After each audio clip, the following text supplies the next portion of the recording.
I recently went back to my high school to give commencement, and I ran into my high school counselor. I ran into a couple people that were still there, and they were shocked when they heard my story for the first time. You're listening to Philly Who, the podcast that tells the stories of the doers, thinkers, and performers of Philadelphia. My name is Kevin Schmidlin, and today I'm speaking with Yasmine Mustafa.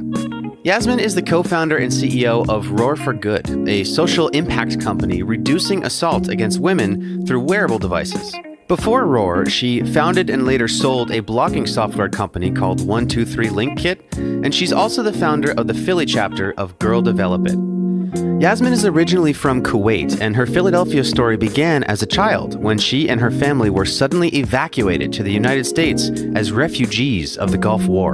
Bursts in, and there's two men that I have never seen before. We rushed upstairs and we packed everything, and I was like, Mom, don't worry, we'll come back. We'll come back. In this episode, you'll hear the story of how Yasmine and her family would settle in Philadelphia, and the only one who did go back was her father. My dad one day suddenly packed two bags and hopped on a one-way flight. And the next day we found out he took all the family savings with him. So we were broke and undocumented. What follows is a story of unbelievable perseverance as Yasmine would go on to become a U.S. citizen, be named by BBC as one of the top 100 women in the world, and launch a social impact company that's making waves worldwide. We had orders in every state in the U.S., about 45 countries around the world. We had Ashton Kutcher posting about it, all these celebrities, authors. We were blown away by their response. All this and more about Yasmine, Roar for Good, and Yasmine's journey from undocumented refugee to model citizen right now on Philly Who. I'm your host, Kevin Schmidlin. Stay tuned.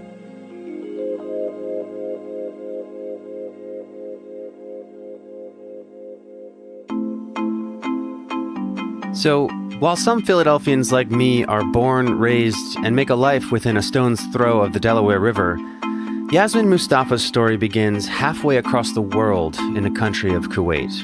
There, as a young girl, she probably hadn't even heard of Philadelphia, but as fate would have it, just before the Gulf War broke out, her parents would go on a business trip to the U.S. that would wind up altering their life's path and sending it straight through Philly. So living in Kuwait, my mom was pregnant with the youngest, who would be the sixth child, and my dad was going to Philadelphia for a business trip. My mom really wanted to go.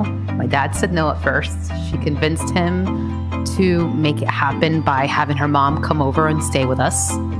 And she ended up joining my dad to Philadelphia on his trip. And while she was there, she had my little brother at Penn Hospital on July 1st, 1990. And it was supposed to be a short trip, but it ended up being prolonged because of the birth of my brother. And a few weeks after they came back to Kuwait, Saddam Hussein invaded the country for its oil. It was about 5 weeks after they came back. 5 weeks. 5 weeks. That's still a little time. Yeah. Yeah, and then it was, I would say, 4 weeks after that we were in the bomb shelter when everything changed. When the two men came in yelling his name, when they said, you have an hour to pack two bags amongst the 8 of you, we're bringing you back to Philadelphia, everything changed. So everyone was in a bomb shelter. What, did some alarm goes off? And yeah, and I think at this point it was probably the 5th or 6th time we had run down. So there was an alarm in the building. Every time it would go off, we all knew, just run down the stairs, go to the basement, and go into the bomb shelter. Yeah. And then while you're in there, you hear banging on the door. It bursts in, and there's two men that I have never seen before. The whole room got silent, and they had a clipboard with them. And apparently my brother's name was on the clipboard because as an American citizen, I guess my parents had to write his name somewhere, and they knew that there was an American citizen in Kuwait in the midst of the war. And the war had reached the point where they were there to collect all citizens out of the country for their safety. So they came looking for him. And they came in and they said, let's go. You have 2 hours. We're going back to Philadelphia. You have 1 hour. You have to pack two bags among all eight of you. And we rushed upstairs and we packed everything. And I remember my mom was very frantic. And I was like, Mom, don't worry. We'll come back. We'll come back. Because I thought it was temporary. And She asked me if I wanted my backpack, and I said, no, it's okay, leave it. Let's just go. It's fine. We'll get it later. Right, yeah. There was never a later. Wow. So at what moment did you realize that you weren't going back? I would say it was about 3 months after we were here that I kept asking my parents, when are we going back? When are we going back? When are we going back? And my parents never really actually said that we were going back. But at that moment, they told us that this was going to be it. We were going to be here for a while. So do you remember your first day of school in America? I remember the first day in the city. I remember I had never seen so many tall buildings so close together. So you lived in Philadelphia? I lived in Philadelphia. I lived in 15th and Jackson for the first 9 months. So a refugee agency, because it was 8 of us, had trouble placing us in a home. And it just so happened there was this 3-story home. Not the best place to live, but it could accommodate all 8 of us. And yeah, they enrolled us in school and helped us get acclimated. But I remember my first day in Philly mostly for three things. One, the tall buildings. The other one was the diversity of people. Because in Kuwait, everyone looked like me. You didn't see any Asians. You didn't see any black people. Everyone just looked like me. Everyone was tan like me. And then I remember seeing this man walk his dog on a leash and being like, why are you walking this dog on a leash? And there were dogs in Kuwait, but they roamed free. No one had dogs as pets. Wow. They weren't considered a pet. And I just remember, he was walking this dog on a leash and he picked up his dog poop. And I was like, what? What's wrong with this country? What's this all about? That's not something I was used to. The dogs are in charge? Like, that's funny. So at what point did Philadelphia start to feel like home to you? At what point did it start to feel like home? To be honest, not until a couple years ago. Wow. So very, very recently. Very recently. Yeah. So you started going to school. You all stayed in the same house. Is it true that you had the nickname in school 7-Eleven girl? Yeah. So the first 9 months in Philly, my dad tried to find a job as a mechanical engineer and he couldn't. A lot of immigrants, when they come over to the States, their degree doesn't transfer over.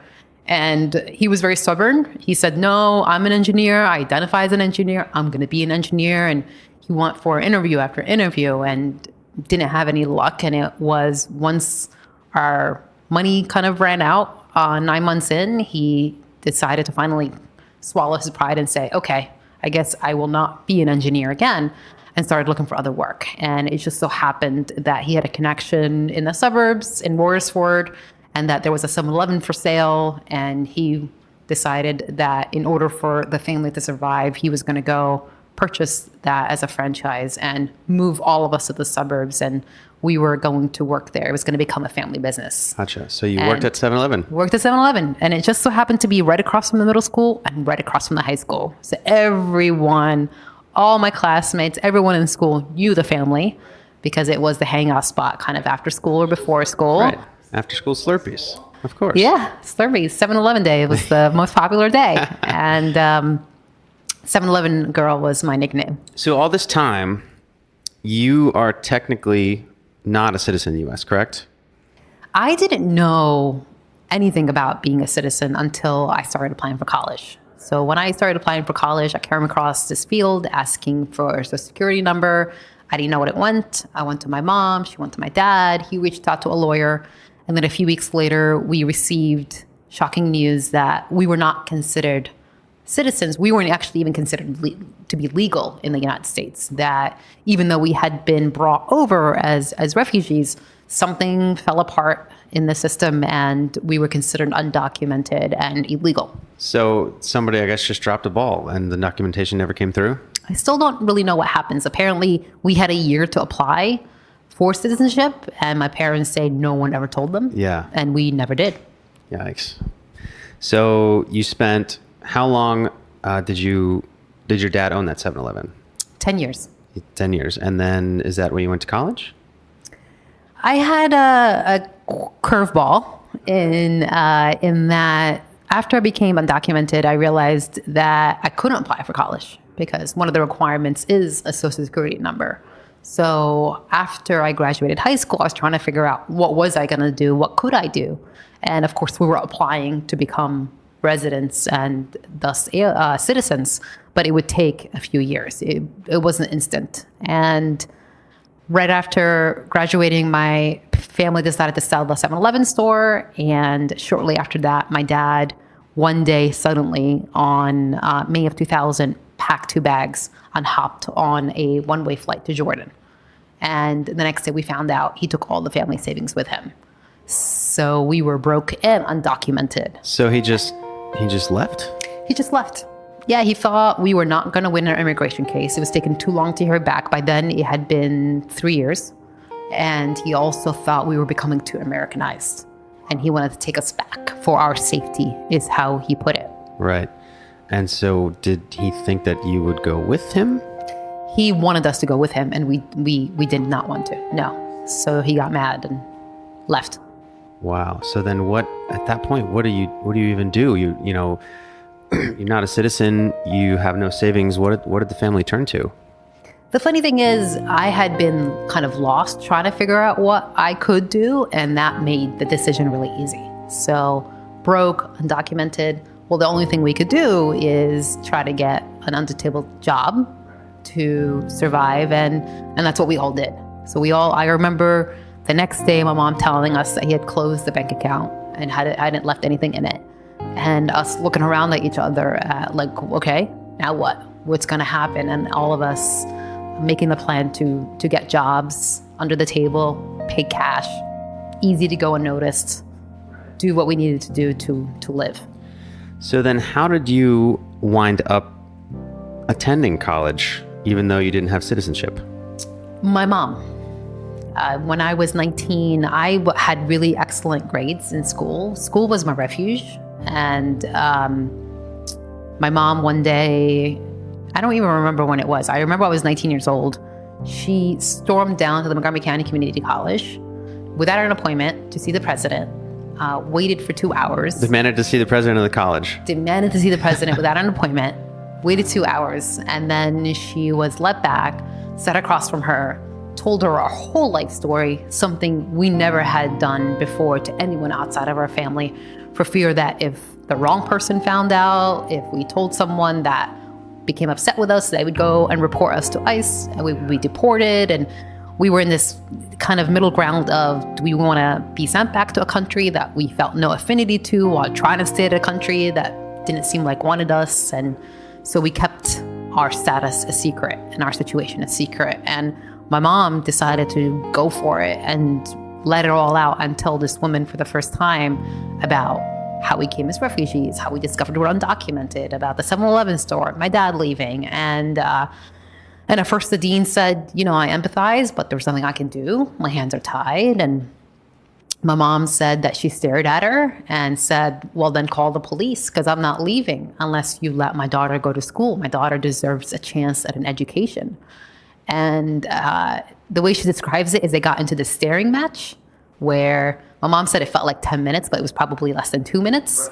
She was trying not to blink first. And finally, the president said, okay, she can attend, but she can only take 6 credits a semester, not the full 12 credits.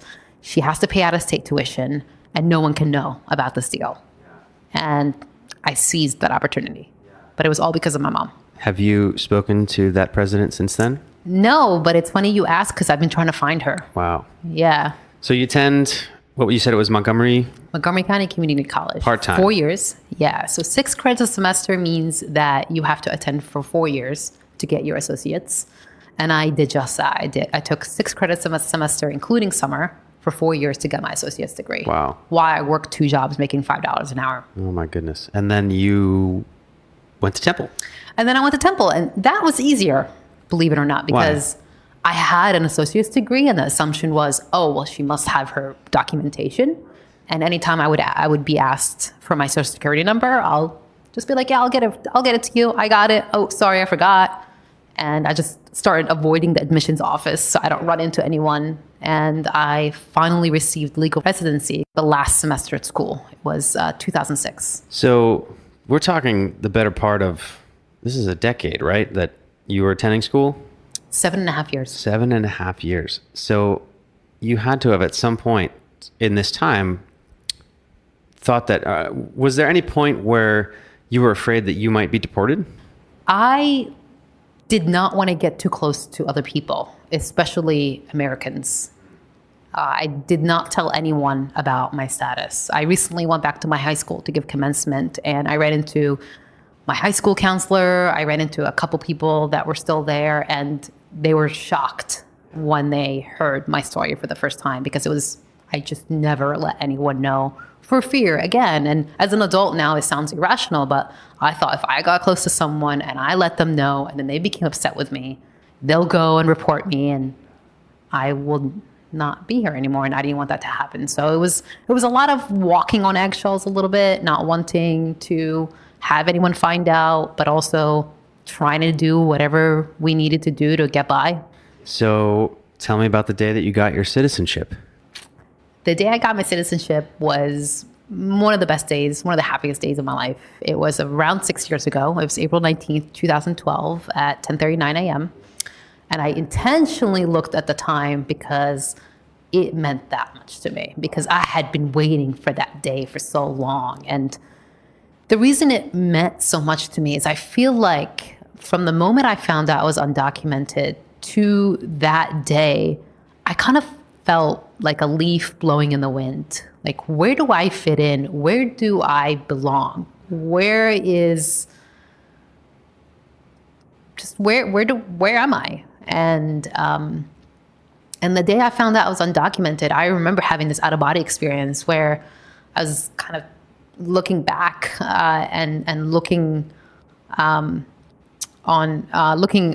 everyone, thinking, I'm not like you. I'll never be like you. I will never have the same rights as you. I'll not have the same voice as you. I'm different. I'm beneath you because I don't have that 9-digit number. And just having no idea how that 9-digit number on a little blue piece of paper could have so much power, and why I couldn't have it, why I couldn't get one, and why I couldn't do the same things that everyone around me was doing. So the day I became a U.S. citizen, I finally felt unshackled from my circumstances. I finally felt like, for the first time in my life at 30 years old, I could do what I wanted to do, not what I had to do to get by. Like, on that day, I finally felt like a person, a real human being. So what was the first thing you did as a U.S. citizen? So that day, I wore a dress. I don't wear dresses. And I had a friend meet up with me. We went to the park. We took a lot of pictures. We went out drinking. I decided to invite all my friends to Broad on Tavern, or Tavern on Broad. Tavern on Broad, yeah. I always mess up the name. And they'll appreciate the shout out. I had a special American flag cake made. And I just invited everyone. I remember walking, because I was already drinking at this point, like just yelling at everyone that I saw, telling them I just became a U.S. citizen, give me a hug, and which is also not like me. I don't drink. I don't do hugs. Yeah. I don't wear a dress. So already I was transforming before my eyes. And we just had an awesome time. I just invited everyone over and we celebrated the American way by drinking. Yes, of course. And it was amazing. It was awesome, because I felt like finally I could share in this moment with other people. Like, my life isn't a secret anymore. I could talk about what had happened, even though I hadn't yet at that point.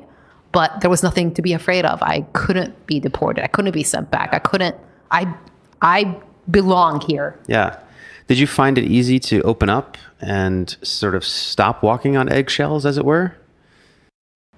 I didn't realize how much I had been used to that until TEDx Philadelphia. So in 2015, they asked me to speak about my work at Roar. They wanted me to talk about violence against women. I was paired up with a coach, Marsha. One day, maybe about a month in, she asked me about my immigration story, and I reluctantly told her. And after I was done, she said, "That's your talk. You need to talk about that." And I said, no way. Because by then I had become so used to keeping it bottled up And she finally talked me into doing it. And I think it went from 7 people total knowing to 7,000 people knowing in the span of 15 minutes after that TEDx talk. I didn't realize how much it had been weighing me down. Yeah. It was such a cathartic experience to kind of... So you felt free after sharing it instantly with 7,000 people? Yes. I didn't think that would happen, but it did. But I believe it was while you're at Temple, correct me if I'm wrong, you founded a company called 123 Link Kit. Is that right? Yes. So what was the thinking behind that? Why did you start that company? I got really lucky because becoming a legal resident the final semester at school, first, I got a scholarship for the first time. So something you can't do when you were undocumented, at least back then, is you couldn't apply for scholarships. You couldn't apply for loans. You had to pay out of pocket, everything out of pocket. So, and you're making less than half of what everyone else makes. So for example, I remember working at this restaurant. I made $5 an hour as a hostess. My American friend made $10 an hour. And again, because of my status, my employer paid me that because they knew they could. But that last semester was a turning point because not only now did I have my schooling paid for, thanks to the scholarship, which was thanks to my grade. I graduated with a 3.8 GPA. But now that I had a Social Security number as a legal resident, I took out student loans, even though I didn't need them. And I took out $20,000 that I put in the bank. And the reason I did that was due to advice from one of my mentors who said, you know, you're going to start a business. This is going to be the lowest interest rate you're going to be able to get. You have no credit. Do this now and keep it for when you start your business. So that was a very smart move. Many thanks to my mentor, he suggested that. And when I graduated, I was interning at this very early stage tech consulting company called Team and a Dream with Skip Shuda. And he offered me a part-time job after graduating, moved to full-time, and then I worked my way up to partner. And it was an amazing experience because over the course of 3 years, I learned all about tech. And I got to sit across the room of these entrepreneurs that had all these crazy ideas of things they wanted to do, of companies they wanted to start, of ways they wanted to make a difference. And I really wanted to be them. But in the meantime, I could learn from them as much as possible. And I got to pick up a lot working with entrepreneurs from many different industries, from writing a business plan to fundraising to go-to-market strategies. It was invaluable. And while I was there, I thought, we have a blog. We should establish ourselves as thought leaders. And I took it over one day. We would have a handful of hits to our blog a day. And I grew it so that it was one of the top 100,000 blogs, according to Technorati. Doesn't exist anymore, but we built a presence. And I would write about things that I was learning. And one day I decided to, instead of taking my normal 4 hours writing a post, I would do a silly one that captured the top 20 entrepreneurial quotes, at least according to me. And I remember writing it on the train and publishing it without even really thinking about it. And right before that, someone had told me that you could make money while you're blogging.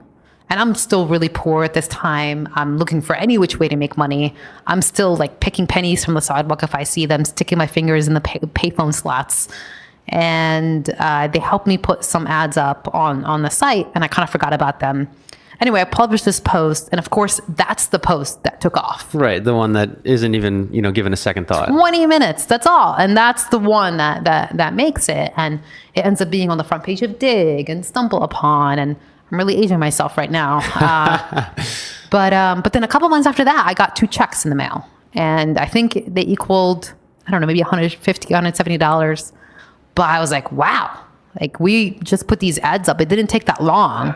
And look at this. There must be something here. And then I started learning about affiliate marketing and how convoluted it was, that if you wanted to add an affiliate link to your blog, you had to go sign up to an affiliate network. You had to wait to be accepted. You had to look for the advertisers, apply.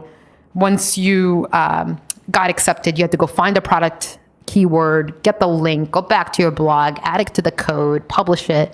And I thought, there's got to be a better way. There's just got to be a better way. And I couldn't find anything out there. And then I gave my notice and I decided that's what I was going to work on. Wow. So you wound up selling that company only, a couple years later?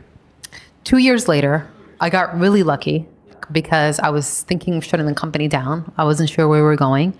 One of my advisors wanted to white label what we were doing, and he had been asking about it for months. And my tech team was dwindling, and we were moving really slow on the feature that he wanted. And we had a phone call, and I remember joking, just saying, hey, you should just buy us and we could build it in-house within your team. And the next day he called and he said, all right, let's talk about an acquisition. Yeah. So how long then until you were inspired to create Roar? So I had to work with Netline for at least a year if I wanted to get a bonus. And while I was there, it just so happened that right after the acquisition, I finally passed the 5-year mark that you have to wait to pass as a legal resident to apply for citizenship. Okay. So I just passed that. I remember applying, and then I was waiting to hear back. And I decided that I was going to quit Netline and that I was going to make up for all the years of the challenges I faced, if you will. So I had been working since I was 9 years old. I wanted to know what it was like to be out on my own and be free. And as an American, I felt like I could finally do that. I could finally travel without fear of not being able to come back. So to make up for all those years, first I thought, you know what, I'll take my acquisition money and I'll go travel for a month in South America. I loved the food. I loved salsa dancing. And then I said, no, it should be 2. And then 3. And then I was like, what the heck, 6 months, you deserve it, Yasmine. And and I booked a flight. And the first month I did full Spanish immersion. Went to Spanish school, stayed with a Spanish family, went over to Colombia, Argentina, Chile, Bolivia, Peru, spent a month in each. It was amazing. I just wanted to see what it was like to live a local, kind of get out of my comfort zone, be on my own, not be tied to a schedule. And it was liberating. It changed my life. It was an amazing, amazing trip. I learned a lot about myself. Yeah. What's the most surprising thing you learned about yourself on the trip? I didn't realize just how closed off I had become to connecting with people. I was so used to living in secrecy that I felt like I had built this shield of armor around me, and not many people could get close enough to me that I would break that down. And during my trip, because I was by myself, I got to meet and talk to a lot of people. And I think traveling, because it opens you up to new experiences, and you meet other people who are traveling and they're more open to new experiences too, because they're not tied to kind of the rat race or the normal way they're being when they're not on vacation or traveling. I got to connect really quickly with people, and I got to see all the things I was missing by having this shield of armor, if you will. And then also just seeing people as people, no matter what they look like and no matter what language they speak, what clothes they wear, just realizing that at the end of the day, it doesn't matter if we speak Spanish or English or Arabic or whatever. We're all the same. We all have the same desires and needs and wants. Yeah. So it was on this trip that you discovered the insights that would turn into Roar for Good. Is that correct? Yeah, it was during this trip. Everywhere I went, I just kept hearing stories of times women had been attacked or abused. It could be I'm staying at a hostel and I hear something from a traveler who just heard something from where she had just traveled from. It could be from the host of the couch surfing place that I was at. It could be from the school where apparently the day I started at the school I was at in Ecuador, a fellow traveler had been raped the night before. So just hearing stories like that over and over, no matter where I was. And then a week after I came back to Philly, it was November of 2013, I had a neighbor that went out to her car and she was grabbed from behind. She was dragged into an alley. She was, I think the headline said something like Dr. 26 brutally raped and assaulted. And that was the inspiration. That was the catalyst, the light bulb moment. Yeah. So you thought to yourself, I have to do something about this. I want to figure out how to make the world a safer place, especially for women, was the instant thought that I had. And at first, the idea was, well, we use pepper spray to protect ourselves. It's the most common self-defense tool, but it's not readily accessible. It's not like you can tell someone, hold on a second, fumble around in your purse or your pocket, get your pepper spray out, and then say, okay, go ahead. And I thought, well, let's make it wearable. This is when Fitbit was all the rage. Let's combine self-defense technology or tools with technology and have it so that it's right there when you need it. And first it was going to be called the Macelet, Mace in a Bracelet. I called up one of my old advisors, Anthony Gold, and we worked on it together. And we quickly learned that it was a terrible idea. Why was it terrible?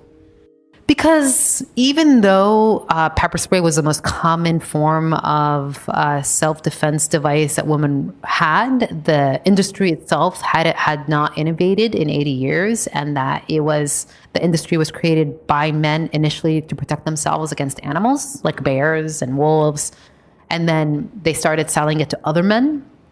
And then when the opportunity for women came about to sell it to women, the shrink it and pink it phenomenon happened. So they made it smaller and pink and sold it to women, not really taking into account their needs. And the two biggest complaints that I heard over and over again about pepper spray, one was, I'm afraid I'm going to be overpowered and my own self-defense tool used as a weapon against me, which is very counterintuitive.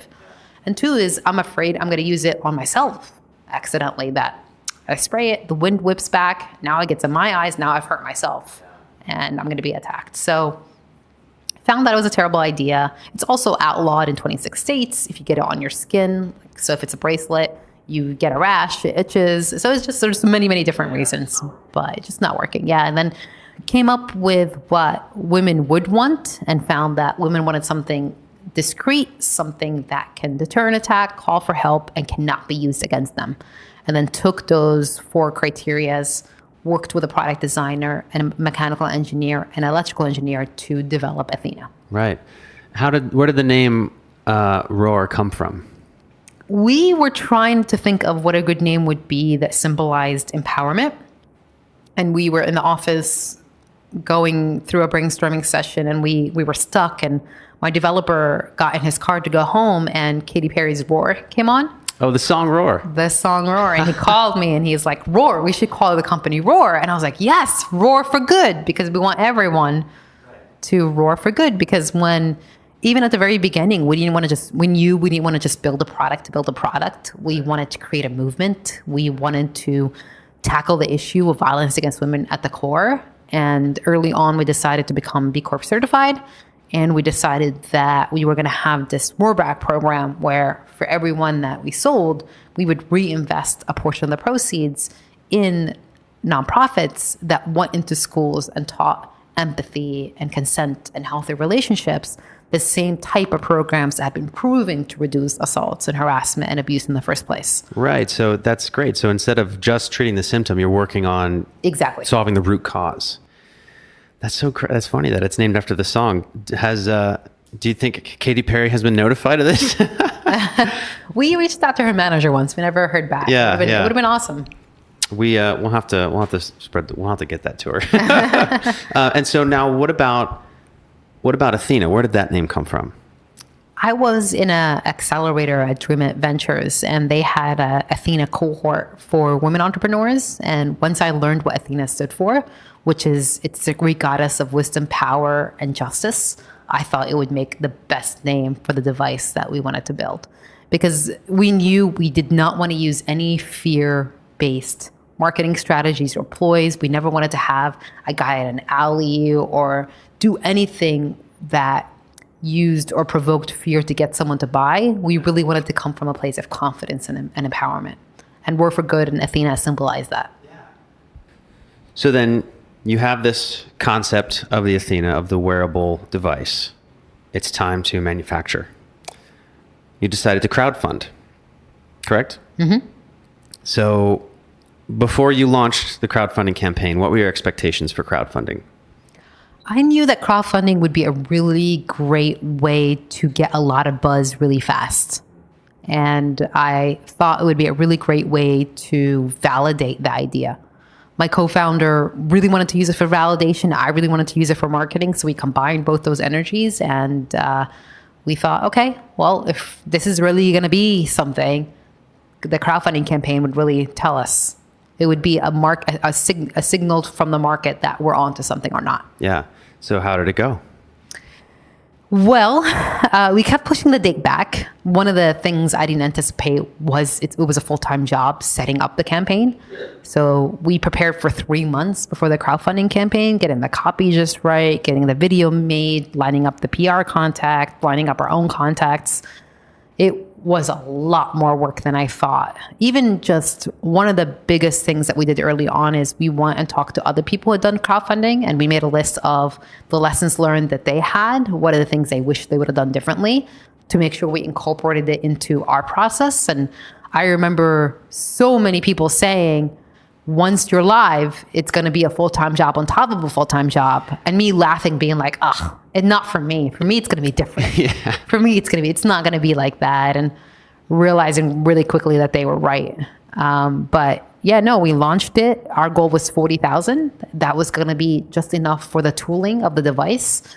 And we hit that on the second day, hit 100,000 within the 10th day, and then went on to raise 313,000. So how do you feel when you see that number, when you've almost 10x'd your goal? What goes through your head? I would say anxiety, but also, holy crap, that's awesome. So anxiety, because now we have to deliver, right? So now there's all these people that have given us our money ahead of time on a product that doesn't quite exist yet, that hasn't been manufactured. I don't want to make sure that I do right by them. But also, like, our goal was 40,000 and we blew it away. Like, we really are onto something. And, you know, having this sense of, I really hope this makes a difference, and I really hope that we accomplish our goal. Yeah. So you raise all the money. The press gets a hold of the story. You're named one of BBC's 100 Women of the Year. There's a ton of buzz. The pressure's on. Was there any point that you had the thought that, oh no, this may not pan out the way I hope it would? Multiple times. Yeah. Yeah, and shortly right after the crowdfunding campaign. So right after the crowdfunding campaign, you're right, we were getting all kinds of buzz. We had orders in every state in the US, about 45 countries around the world. We had Ashton Kutcher posting about it, all these celebrities, authors, and we were blown away by their response. When we finished the crowdfunding campaign, I don't remember now if it was 3,500 or 4,500 devices by then had been ordered.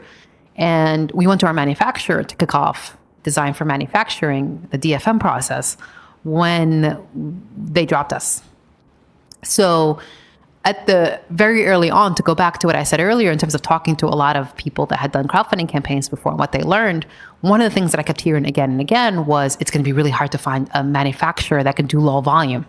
And now, like, we have to go find someone. We have to commit to a certain number of units, and we don't know if we're going to sell those units. So hearing that feedback over and over, I thought to myself, well, I should go try to find a manufacturer that does low volume so I don't run into this challenge that other people had. And that's what I had done. I found a manufacturer in Taiwan that could do low volume. Well, after we had all these orders, they were like, no, we can't fulfill this. And it's too many orders. We can't work with you.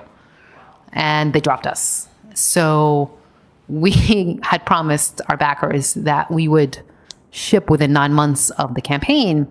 And the first 3.5 months after the campaign, we spent vetting other manufacturers.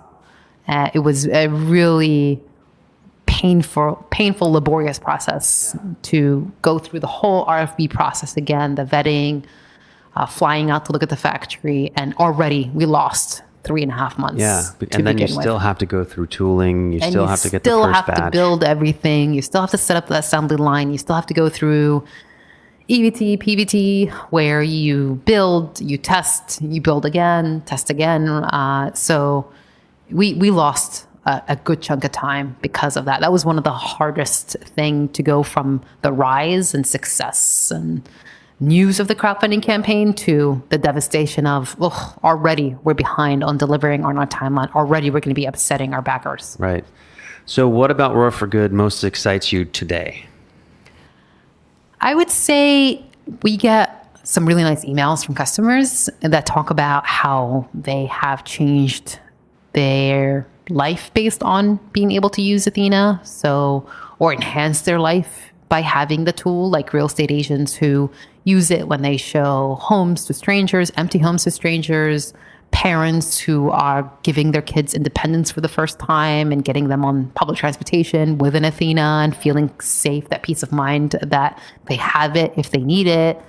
We've heard from survivors who said that, one person I remember said that she had been assaulted while jogging and she had not gone jogging for 7 years. And she went jogging for the first time with her Athena and reclaiming her independence, her power back. So little things like that are the most enjoyable part of what we do. And then the empathy programs that we invest in, it's going to take many years to kind of see the output of that work. But working with these nonprofits are doing really important work, and being able to provide them with the funding to continue doing it is also another piece that's really exciting for us. So for both of these companies so far that you've started, they've been located in Philadelphia. Was that an intentional choice? I want to say yes, but it was mostly because my family's here and because of all the things that we've gone through. We're really, really close, and I can't imagine moving anywhere where they're not there. So I would say primarily it's been due to my family being here is why my companies have started here. Have you felt the pull to go elsewhere at any point? Not at all. No, I can't imagine leaving my family. That's awesome. So you talk a lot about... I've had the pull to travel. That's different. There's a big difference. Well, I mean, I feel the same way. I love to travel, but Philly's it's home, right? Yeah. Family, friends, it's got everything. I always love coming back here. Yeah. Yeah. You asked me about why it feels like home. I don't know if you want me to elaborate on that. That would be great. Yeah, it's mostly because what didn't hit me until 2016. So 2016, Philadelphia Magazine named me one of the top 20 best Philadelphians in Philadelphia. And I remember them sending me the email and reading the email and instantly tearing up and then just being flabbergasted as to why. And I marked it unread, went home, opened it back up when I was on my couch. And then it was kind of like the life-death situations in movies where they have flashbacks. Like I had this flashback of being born in Kuwait, Kuwait rejecting me as a citizen because my parents were Palestinian. Palestinians over there are treated as second-class citizens, becoming a refugee, learning I was an undocumented, being labeled an immigrant, finally becoming a U.S. citizen over the course of 30 years, and realizing that all along that time, I never really fit in anywhere. I never really felt like I was a part of something. And it wasn't that they called me best, it was that they called me a Philadelphian that made me realize that I was home, and I didn't realize that I was home. Like this was my place. This is where I fit in. The companies that I had started, the communities I started with Girl Develop It, like this was home. I may not have been born here, but I am a Philadelphian. And it was an amazing feeling. You talk a lot about the concept of the birth lottery. Can you explain what that is? To me, the birth lottery is just the randomness of our starting point. It's the fact that we don't choose where we're born, when we're born, our parents, our socioeconomic class, our gender, our race, and how all of them play into the twist of fate that leads us to either the opportunities that we're going to have or the circumstances that we fall into. And that we have no influence at all over any of these, but yet they determine the trajectory of our life. Yeah. So do you have any advice for those who want to defy the results of their birth lottery? For me, I think that when I look back, what helped me get through my challenges and my struggles is focusing on the things that I could control. There wasn't many things I can control being broke and undocumented, but I could control my mindset. I could control working hard.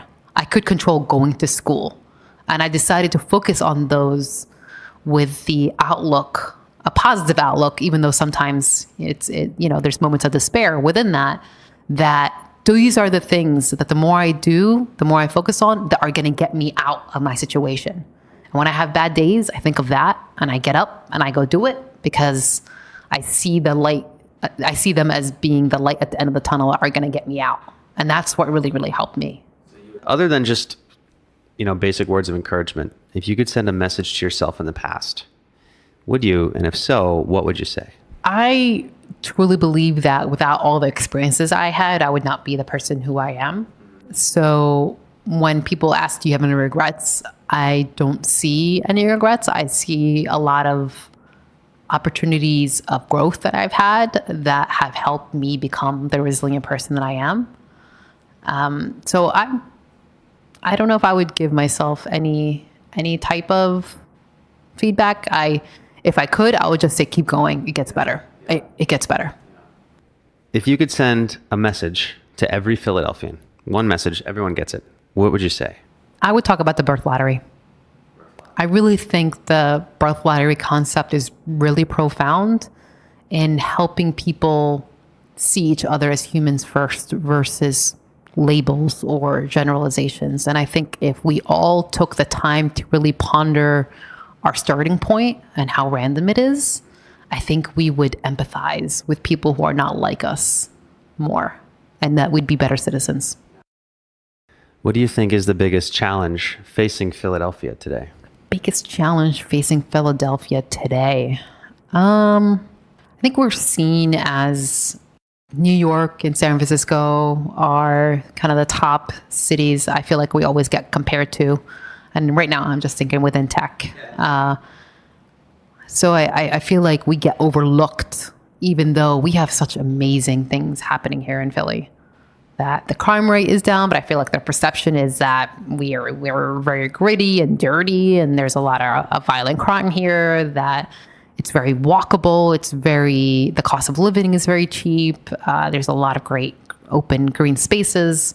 I think it's a phenomenal city. It's the U.S., the America's best kept secret, but I feel like we're reaping the rewards of the perception that people have. Right. Maybe we should not let the secret out. Maybe I should just shut down the podcast. Never mind, everyone. It sucks here.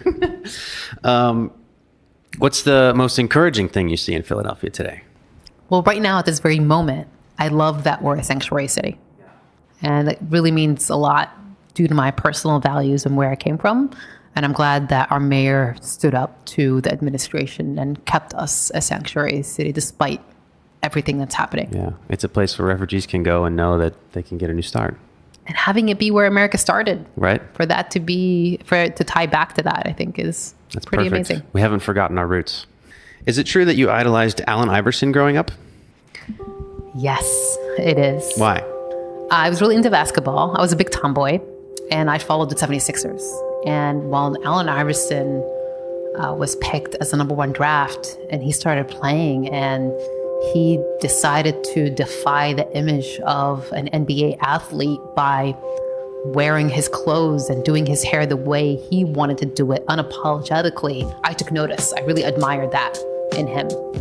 And then I learned about his background and his story and where he came from, how he would go to school with holes in his clothes, how he would have holes in his sneakers as he played basketball, how he grew up in a very volatile home environment where his mom was addicted to drugs. He would take care of his sister and his mom, and how despite all those challenges, he was able to overcome them and become what he is. And I wanted to be that. And I really just respect that he came from nothing to end up where he ended up. For more on Yasmine, you can head over to podphillywho.com/roar. That's ROAR. If you like the show, be sure to subscribe and maybe even give us a rating on iTunes. You can also give us a shout on Twitter and Instagram at podphillywho. We'd love to hear your thoughts and who else you'd like to hear on the show. Music by Lee Rosevere, podcast art by Lauren Carhart. A very special thanks to Yasmine and Roar for being a guest on the show. For Pod Philly Who, my name is Kevin Schmidlin. Thanks for listening and see you next week.